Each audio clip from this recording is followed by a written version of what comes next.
कहते हैं कि दिल्ली की गद्दी उत्तर प्रदेश के रास्ते से ही चलकर मिलती है। बीजेपी के प्रधानमंत्री पद के उम्मीदवार नरेंद्र मोदी को बखूबी पता है कि 80 सीटों वाली यूपी को अगर जीत लिया तो सत्ता का बड़ा काम बहुत आसान हो जाएगा और केंद्र का रास्ता बहुत सरल। अब यूपी पर कब्जा करना है तो समाजवादी पार्टी, बहुजन समाज पार्टी और कांग्रेस तीनों से टक्कर लेनी होगी और इसीलिए कानपुर की रैली में नरेंद्र मोदी ने इस तिकड़ी पर किया टारगेट। जिस त्रिवेणी के लिए ये उत्तर प्रदेश हिंदुस्तान की आस्था का केंद्र बना था, वही उत्तर प्रदेश में सपा, बसपा और कांग्रेस की तिकड़ी ने पूरे उत्तर प्रदेश की इज्जत को मिट्टी में मिला दिया। और जब तक ये तिकड़ी है तब तक गंगा, यमुना, सरस्वती की त्रिवेणी की जो गौरवगान होता था वो दोबारा प्राप्त होना संभव नहीं है। इसलिए ये तिकड़ी रूपी जो ग्रहण लगा है उत्तर प्रदेश पर, उस ग्रहण से उत्तर प्रदेश को मुक्त कराने की आवश्यकता। कानपुर की रैली मोदी ने धर्मनिरपेक्षता की एक नई परिभाषा गढ़कर पूरी की। हिंदुस्तान के निर्माण के लिए नरेंद्र मोदी ने सीख दी कि हिंदू अच्छा हिंदू बने, मुसलमान अच्छा मुसलमान और सब मिलकर बनाएं एक बहुत अच्छा भारत।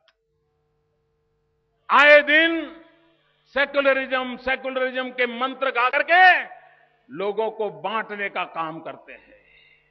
भाइयों बहनों, हम भारतीय जनता पार्टी के लोग संकल्पबद्ध हैं। हमारा मंत्र है, हम चाहते हैं देश की भलाई के लिए हिंदू अच्छा हिंदू बने, मुसलमान अच्छा मुसलमान बने, ईसाई अच्छा ईसाई बने, बौद्ध अच्छा बौद्ध बने, सिख अच्छा सिख बने और हम सब मिलकर के भारत मां को अच्छा बनाने का काम करें। ये हमारी सोच है।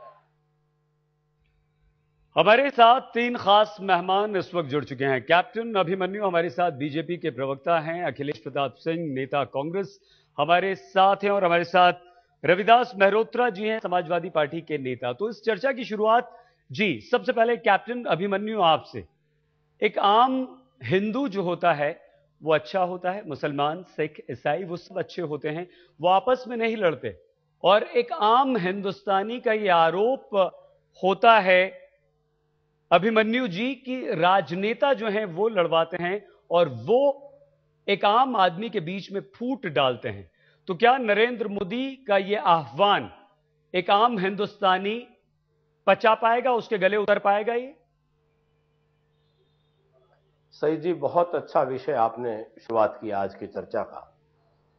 भारत की आजादी से पहले अंग्रेजों ने इस देश में फूट डालो राज करो की नीति पर चल करके भारत के समाज को बांट करके कभी क्षेत्र में, कभी धर्म और पंथ के आधार पर, कभी भाषा के आधार पर अपनी राज्य को लंबा खींचा। और उसी अंग्रेज ने एक पार्टी इस देश में बनाई जिसका नाम इंडियन नेशनल कांग्रेस है।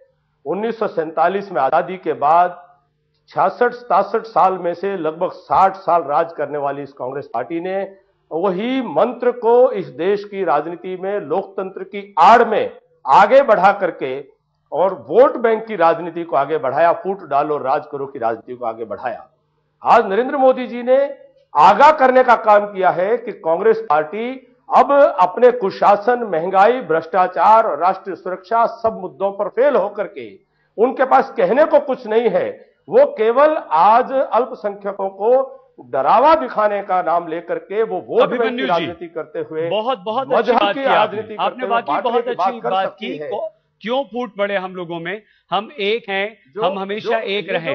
लेकिन जब अभिमन्यु जी अगर मंदिर का मुद्दा आता है तो क्या आपको नहीं लगता कि वहां पर ध्रुवीकरण हो रहा है, वहां हिंदुओं की भावनाओं को किसी तरह से अपने पक्ष में किया जा रहा है? कैप्टन अभिमन्यु हमारे साथ बीजेपी के प्रवक्ता हैं। अभिमन्यु जी, आपसे हमने सवाल किया था, आपका जवाब भी चाहते थे लेकिन वक्त की थोड़ी सी कमी है। अखिलेश जी, उत्तर प्रदेश में नरेंद्र मोदी और नरेंद्र मोदी के आने से क्या जरा सा आपको लगता है कि पहले से ही आप अपनी स्थिति मजबूत करना वहां पर चाह रहे हैं, अब नरेंद्र मोदी और मुश्किलें आपकी बढ़ा देंगे? नहीं, जो बात से शुरुआत आपने की थी, पहले हम उसका भी जिक्र करना चाहेंगे। बता रहे हैं अंग्रेजों के साथ देने वाले आरएसएस के लोग कि हम कैसे अंग्रेजों के पदचिन्हों पे हैं। जो लोग समाज को बांट रहे हैं, देखिए आज कैसे मोदी जी ने सबको, सबके ऊपर प्रश्न चिन्ह खड़ा कर दिया कि आप इंसान बनो, आप अच्छे अपने धर्म के अनुयायी बनो। अरे आप भाजपा और आरएसएस के लोग अच्छे इंसान तो बनो। मोदी जी आपसे देश उम्मीद करता है कि आप अच्छे इंसान बन जाइए, सबको एक जैसा सोचिए, देखिए। दूसरों को समाज सुधारने की आवश्यकता से पहले आप स्वयं पहले अच्छे इंसान बनिए, तब फिर दूसरों पे आप कटघरे में खड़ा कर रहे हैं। दूसरी बात, इस हर 5 वर्षों में पिछले 125 सालों से 60 सालों से हमें अभिमन्यु जी, हम चाहेंगे कि आप जरूर अखिलेश जी की इस बात का जवाब दें, लेकिन हम मेहरोत्रा जी को भी इस चर्चा में शामिल करना चाहते हैं। मेहरोत्रा जी, पहले ही कांग्रेस समाजवादी आपको टक्कर दे रही थी लोकसभा चुनावों में। नरेंद्र मोदी के आ जाने से क्या आपको लगता है कि आपकी मुश्किलें और ज्यादा बढ़ जाएंगी यहाँ पर, और आप विधानसभा से बाहर हुए हैं, सरकार आपकी चली गई है? चिन्ह लगा रहे हैं गुजरात के 6.5 करोड़ जनता के उस विश्वास। अभिमन्यु जी आपकी बात जरूर सुनेंगे। मेहरोत्रा जी से जवाब चाहिए। छोटा बात कर रहे हैं आप, कॉमन सिविल कोड की बात आप करते हैं, कॉमन सिविल कोड की बात आप करते हैं, 370 की बात आप करते हैं। आप दूसरों को क्यों कह रहे हैं कि आप सुधरो? आप पहले इंसान बनिए, आप हर भारतवासी को भारतवासी बनिए।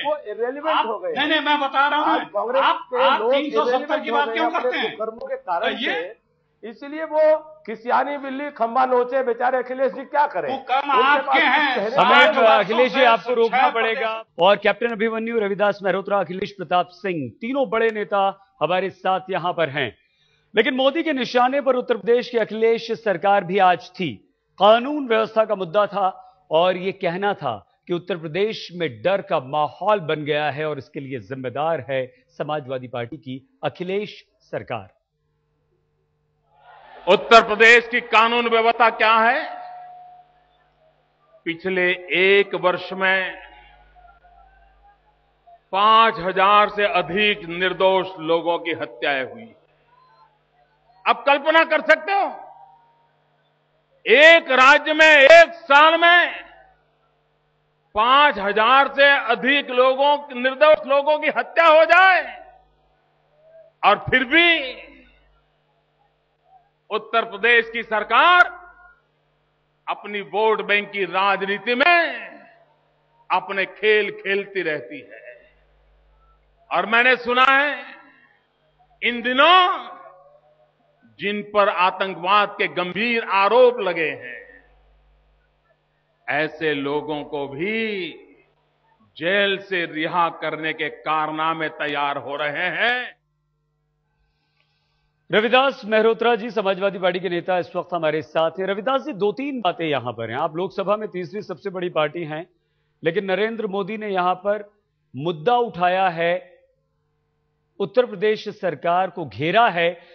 जो दंगे फसाद हुए हैं, आपका पारंपरिक वोट बैंक यादव और मुसलमान आपसे दूर जा रहा है। मुलायम सिंह यादव का सपना कहीं दूर होता हुआ तो दिखाई नहीं दे रहा आपको?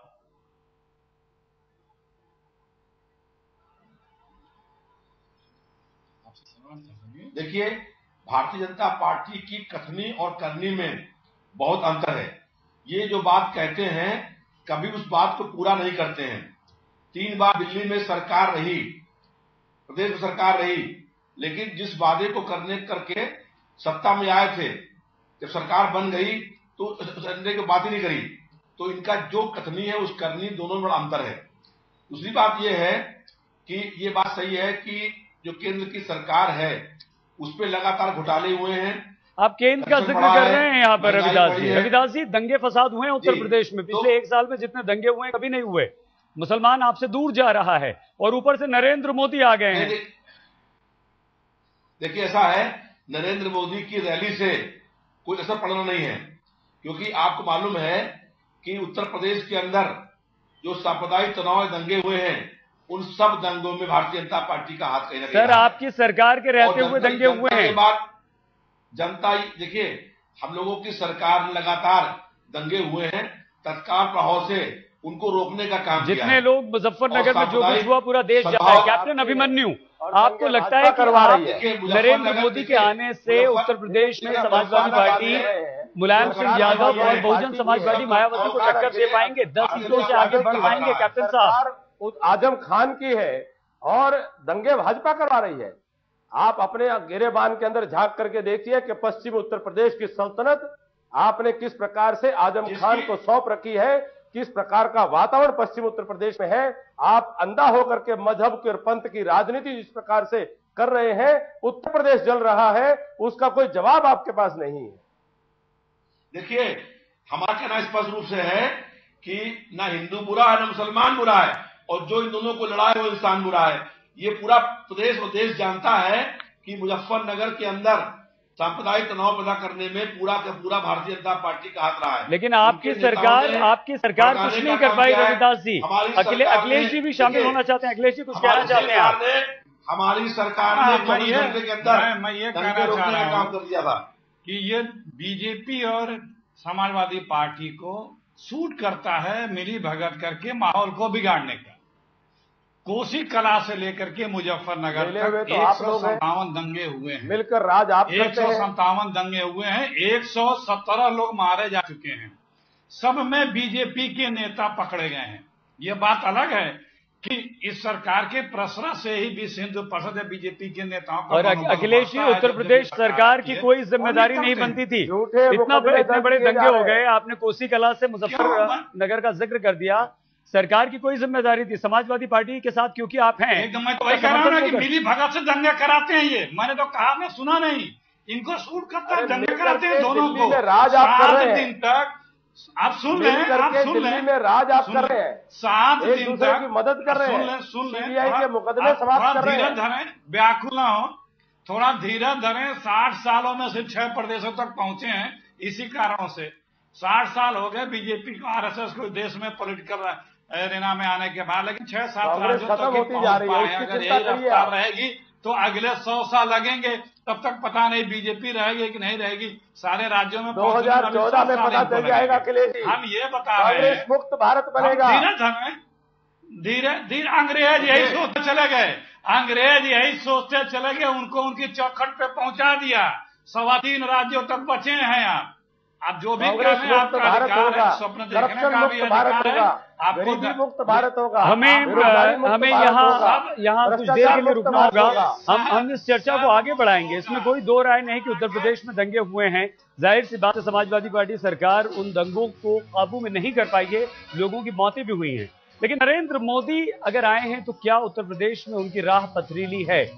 नरेंद्र मोदी ने कांग्रेस के उस वादे पर भी यहां पर वार किया है, महंगाई का नाम लिया है, जिसमें 100 दिन के अंदर महंगाई खत्म करने की बात की गई थी। जब 2009 का लोकसभा का चुनाव हुआ, तब कांग्रेस पार्टी ने 100 दिन में महंगाई हटाने का वादा किया था। मेरा सवाल आपको समझ आ रहा है मित्रों? क्या कांग्रेस पार्टी ने 100 दिवस में महंगाई हटाने का वादा किया था? कांग्रेस ने मैनिफेस्टो में महंगाई हटाने का वादा किया था।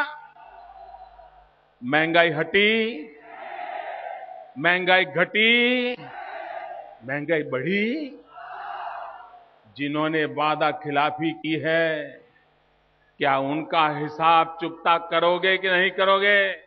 कैप्टन अभिमन्यु रविदास मेहरोत्रा, अखिलेश प्रताप सिंह जी हमारे साथ हैं। कैप्टन अभिमन्यु, आपकी पार्टी सबसे कमजोर, 10 सीटें आपके पास हैं, 20 और 22 के मुकाबले कांग्रेस, समाजवादी और बहुजन समाज पार्टी बहुत पीछे। 2012 में राम मंदिर का मुद्दा उत्तर प्रदेश की जनता नकार चुकी है, उमा भारती उस वक्त थी। नरेंद्र मोदी क्या मुद्दा बनेंगे इस बार? आज देश की राजनीति में सुशासन और विकास सबसे बड़ा मुद्दा है। जिस प्रकार से कांग्रेस ने इस देश को पिछले 10 साल के अंदर लूटा है, भ्रष्टाचार किया है, गरीबी को बढ़ाया है, कुपोषण को बढ़ाया है, आज देश की जनता कांग्रेस को पूरी तरह से खारिज कर चुकी है। मेहरोत्रा जी, और कोई विकल्प असर के रूप में नरेंद्र मोदी भाजपा का के नेतृत्व में देखते हैं एनडीए आप? की सरकार चाहती है। नरेंद्र मोदी जी को देखिए, विकास पुरुष मान करके उनको नरेंद्र अपना मोदी प्रधानमंत्री देखना चाहती है। और उत्तर प्रदेश जो है, कैप्टन साहब, थोड़ा सा वक्त कम है। मेहरोत्रा जी, हम आपकी प्रतिक्रिया चाहेंगे। 58 सीटें 85 में से जी, हमको जी। दी थी। देखिए, इस बार भी उत्तर प्रदेश उसी इतिहास को दोहरा करके दिल्ली में ऐसा है, सरकार बनाएगा। देश में लोग परिवर्तन चाहते हैं, लेकिन ये चाहते हैं कि भाजपा मुक्त भारत हो और कांग्रेस और भाजपा को छोड़ करके जो क्षेत्रीय अखिलेश जी, अंत में परिवर्तन चाहते हैं, भाजपा भी नहीं, कांग्रेस भी नहीं, तो क्या थर्ड फ्रंट? अखिलेश जी, नरेंद्र मोदी की जो रैली है, इसका देखिए, कोई असर नहीं पड़ने वाला है। भाजपा के लोग जो भ्रष्टाचार बीजेपी की बात जो करते असर हैं, नहीं। भ्रष्टाचार की बात करते हैं। एक रैली पे माननीय मोदी जी के 20 से 50 करोड़ रुपए खर्च हो रहे हैं। बॉम्बे से फिल्म इंडस्ट्री से सेट बनाने वाले आ रहे हैं। कितना ये क्या, कहां से पैसे आ रहे हैं? गुजरात को जो लूटा है, जो इस देश को लूटा है, इन लोगों ने ब्लैक मनी बहुत का धन्यवाद बोल रहे कैप्टन हैं। अभिमन्यु, सारी रविदास ब्लैक- मेहरोत्रा जी और अखिलेश जी, आप सभी का हमारी इस चर्चा और इस पेशकश में फिलहाल इतना ही।